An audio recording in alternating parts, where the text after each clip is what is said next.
عباده الذين اصطفى أما بعد فأعوذ بالله من الشيطان الرجيم وإذ يعدكم الله إحدى الطائفتين أنها لكم وتودون أن غير ذات الشوكة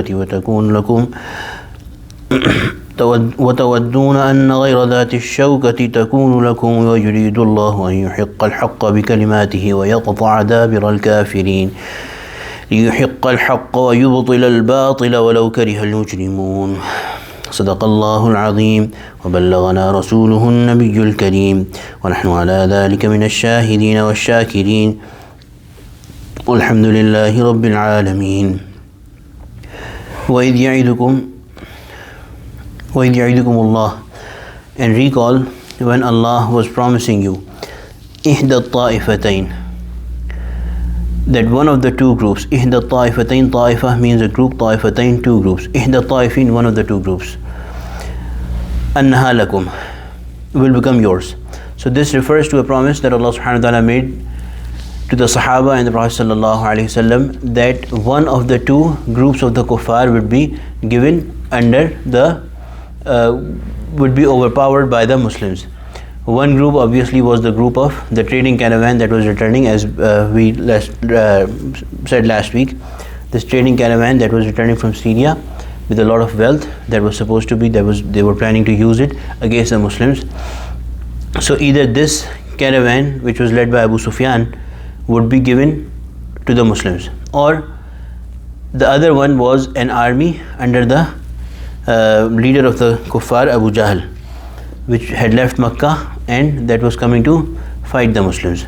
And they were making claims that we will once and for all annihilate Muslims. It was a big army and Muslims were very few, and that army was well equipped, and Muslims were basically had nothing in comparison to those people, neither in terms of number of people nor in terms of equipment of war. Of that time, horses, Muslims had only 2. They had, I think, if I remember correct, 100.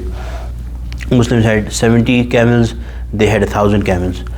Anyway, if I remember correct these numbers, but everything was almost triple with the kuffar. So Allah subhanahu wa ta'ala had made a promise, and ulama have written that this was seemingly a vague promise, that Allah subhanahu wa ta'ala said that we'll give you one of those groups. So when this promise was told to the Sahaba, among the Sahaba, some of them wished that Allah gives us this trading caravan of Abu Sufyan, because it is an easy target. They are not equipped and we are not ready to fight an army either, so we will overpower them and we will get a lot of wealth, so that we will strengthen our economy with that, and the kuffar will become weakened, and this will be an easy thing.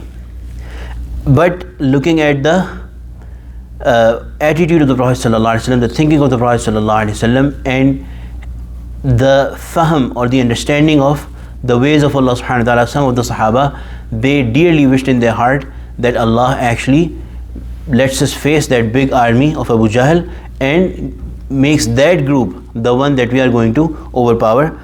And that was the intention of Allah subhanahu wa ta'ala. That was the real thing that Allah subhanahu wa ta'ala was going to do. وَتَوَدُّونَ أَنَّ غَيْرَ ذَاتِ الشَّوْكَةِ تَكُونُ لَكُمْ, and you were wishing that the one without strength should fall to you. وَيُرِيدُ اللَّهُ, and Allah was, what was the will of Allah? Allah wanted to أَن يُحِقَّ الْحَقَّ بِكَلِمَاتِهِ, Allah wanted to establish the truth through His words. وَيَقْطَعَ دَابِرَ الْكَافِرِينَ, and Allah wanted to cut off the very root of the disbelievers. So this means that after Badr, after the fight, most of the major leaders of kuffar, they were killed or taken as captives. So this cut off the major blow was that the kuffar were coming with their full strength, and they were very, very sure of their victory.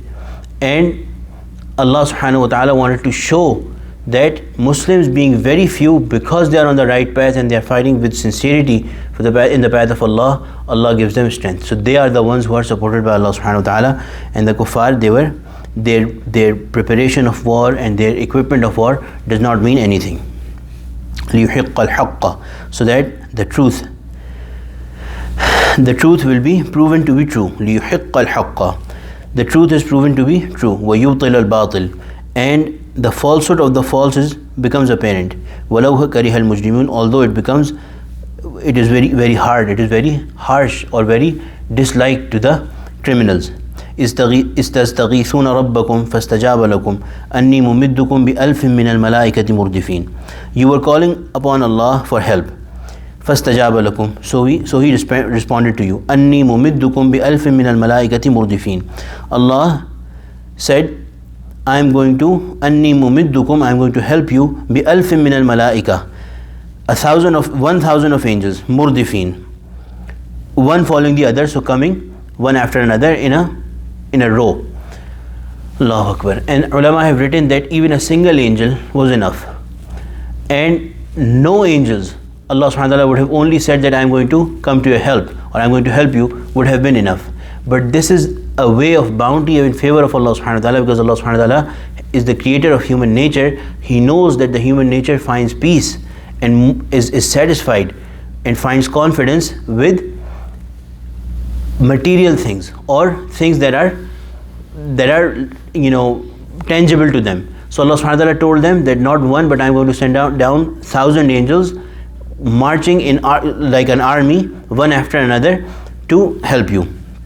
وَمَا جَعَلَهُ اللَّهُ إِلَّا بُشْرًا وَلِتَطْمَئِنَّ بِهِ قُلُوبُكُمْ وَمَا النَّصْرُ إِلَّا مِنْ عِنْدِ اللَّهِ. And this was not for any other reason except that Allah subhanahu wa ta'ala made it merely a good news for you, so that your hearts might be at rest, because Muslims were very worried that we are so little and we have no equipment, how are we going to face this army? So Allah subhanahu wa ta'ala gave them this good news, but this was only to satisfy them, that their hearts will find rest with this, that 1,000 angels are coming to help us. وَمَا النَّصْرُ إِلَّا مِنْ عِنْدِ اللَّهِ. Help is from none but Allah. So even the angels, if they were there, they would have lost if there was no help from Allah subhanahu wa ta'ala. So the reality of help is that Allah alone can help them. Allah is not dependent on angels, Allah is not dependent on humans, Allah is not dependent on any equipments of war, but the nasr is from Allah subhanahu wa ta'ala. Inna Allah azizun hakim. And why? Because Allah is azizun hakim. Allah is all powerful, Allah is mighty, hakim, all wise. So inshallah we'll continue reading these ayat tomorrow night. Alhamdulillahi Rabbil Alameen, wassalatu wassalamu ala sayyidil mursaleen. Rabbana taqabbal minna innaka antas samiul alim wa tub alayna innaka antat tawwabur rahim. Wa sallallahu ta'ala ala khayri khalqihi sayyidina wa ala Muhammad wa ala alihi wa sahbihi ajma'in. Amin bi rahmatika ya arhamar rahimin.